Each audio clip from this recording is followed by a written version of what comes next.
On a standard day on a Monday morning, a nail decided to puncture my tire. I had to pull over quickly to get the tire fixed by a vulcanizer. No time to waste when there's a lot of work to do. Tell me in the comment section, how much do vulcanizer charge to fix a punctured tire? Mine here, I was charged 1,000 naira. Watch how fast this vulcanizer fix my tires.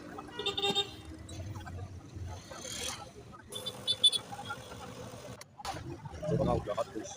We get this tire now. So